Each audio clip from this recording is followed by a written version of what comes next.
भाषण करायचं लांब होत आहे. 10 वाजल्यापासून आमचे कार्यकर्ते आलेत. केवळ पोलीस डिपार्टमेंटने सांगितलं 12:30 नंतर तुमची त्यांची 12:30 पर्यंत म्हणून थांबलो. आमच्या संयमाला भित्रेपणा समजू नका. मी परत सांगतोय, तुम्हाला तालुक्यात उद्रेक बघायचा आहे का ते सांगा, म्हणजे मग करतो. कालपासून ऐकलंय, तुमची पत्रकार परिषद पण ऐकली. आताच काय भाषण ऐकलं ते काय उगत लांबवत होते, काय कारण नाही, काय नाही. लोकांच्या अडवणूक. अरे सूर्य किती कोंबडा किती झाकला पाठ व्हायची राहिलं रे. अरे जनता सार्वभौम आहे, ते ठरविल ना. कालपासून मी ऐकतोय प्रशांत दादा मेघाताई, प्रशांत दादा मेघाताई.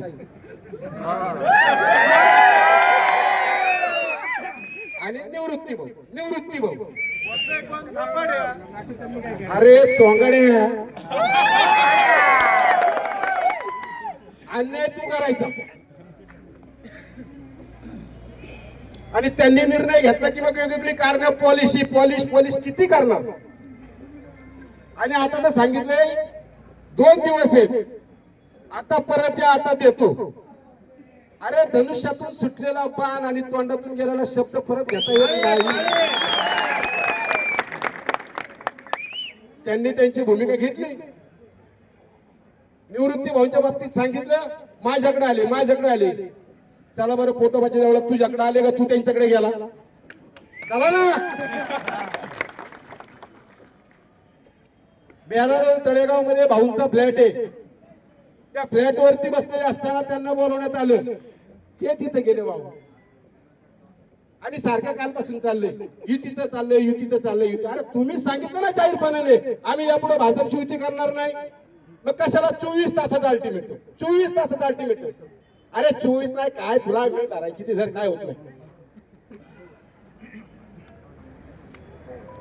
ज्या पद्धतीने राजकारण चालवलंय ना, तालुक्यात संघर्ष कशाला? का या आधी निवडणुका झाल्या नाहीत का? झाल्या नाही. टीव्हीला जाहिरात असते बघा, दौतीयोगची. कळवळते मी, खळबळते मी.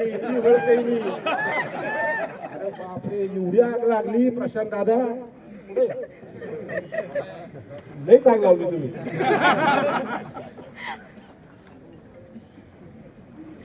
आणि कारण काय सांगितलं जातंय, किती जागा ओबीसी गटाला आली असती तर दिली असती.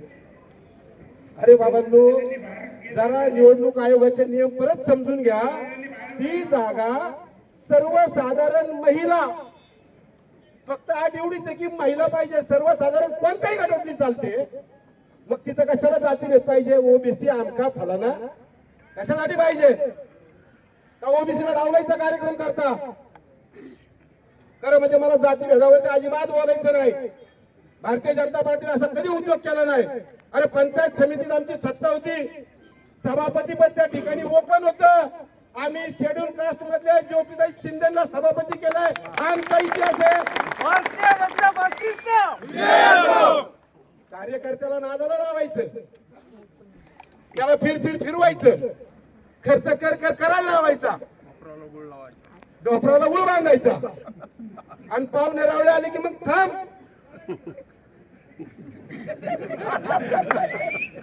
हे काय चाललंय? मी तुम्हाला अजून एक सांगतो.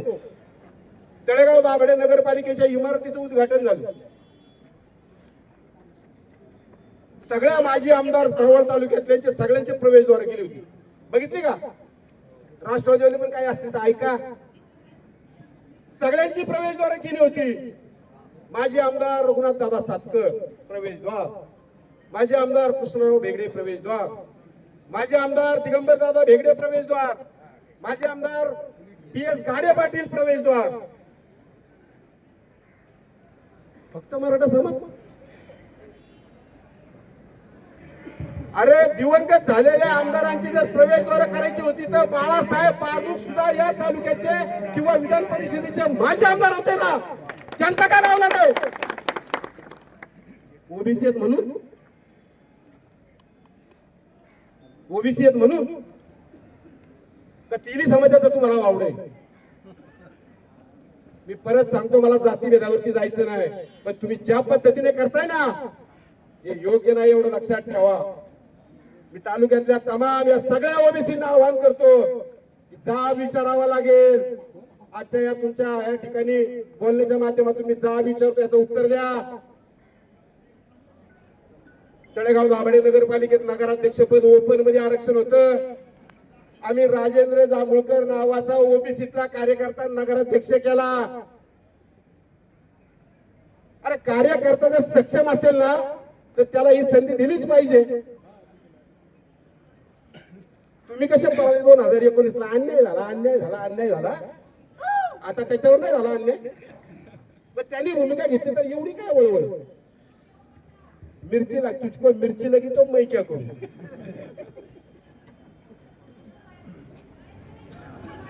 तुम्ही सांगताय ते बंद करून टाका युतीचं. अरे बोलतोय कोण? माझ्याकडे तर अशा रेकॉर्डिंग घेत, मग करा युती करा. मी ऐकले ना सगळ्या पत्रकार परिषदेमध्ये, मी परत सांगतो माझ्याकडे रेकॉर्डिंग 3 जागा घ्या. कशासाठी? नको ना बाबा, ठरलंय ना आमचं लढायचं. आता म्हणले मला मुख्यमंत्री कार्यालयातून फोन येतो, तिथून सांगितलं होतं की युती करा. भारतीय जनता पक्षाच्या प्रदेशाध्यक्षांच्या कार्यालयातून किंवा त्यांचा फोन येतो युती करा. जिल्हाध्यक्षांचा इथून फोन येतो युती करा. काय भाजपवर वाईट दिवस आले तो? आमचा प्रदेशाध्यक्ष आता 288 नगरपालिका नगरपंचायतीच्या निवडणुका झाल्या, 120 ते 125 नगराध्यक्ष भारतीय जनता पक्षाचे झाले. महापालिकेच्या निवडणुकीचा निकाल तुम्ही सगळ्यांनी परवा ऐकला असेल. 29 महानगरपालिकांच्या निवडणुकामध्ये 26 महानगरपालिकेत भारतीय जनता पक्षाची सत्ता आली. तुमच्या अजित पवार गटाची, आता मला राज्यावर बोलायचंच नाही, पिंपरी चिंचवड आणि पुणे काय अवस्था झाली? काय अवस्था झाली? आणि मग आमचा प्रदेशाध्यक्ष तुमच्याशी फोन करील का? अरे युती कर बाबा, युती कर. अरे प्रत्येकाने आपली उंची ओळखून वागायचं असतं बाळा. आमचा प्रदेशाध्यक्ष फोन करील, दाखवा रेकॉर्डिंग. जिल्हाध्यक्ष फोन करतोय तुम्हाला, दाखवा रेकॉर्डिंग. उगा आपलं खोटं नाटक बोलायचं, माय भगिनी माय बंधू माय भगिनी. आता प्रभाकर कान टावकर चाललेली लोक बघ, कान टाव करून तिथपर्यंत.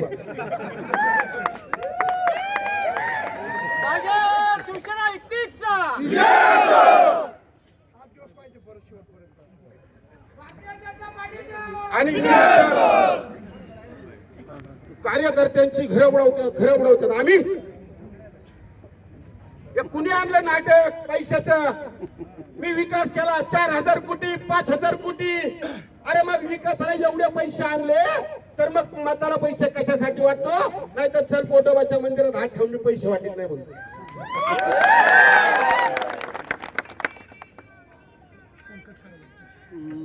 बाळा भेगडे आणि गणेश भेगडेला कोण विचारतो भारतीय जनता पार्टी?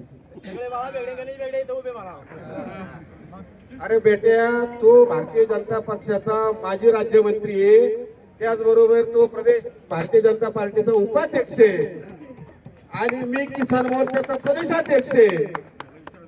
आम्हाला काही येड म्हणून बनवले काय? का मावळाच्या लोकांना येड समजतात? काही बोला, आपलं चालतंय, रीतून चालतंय.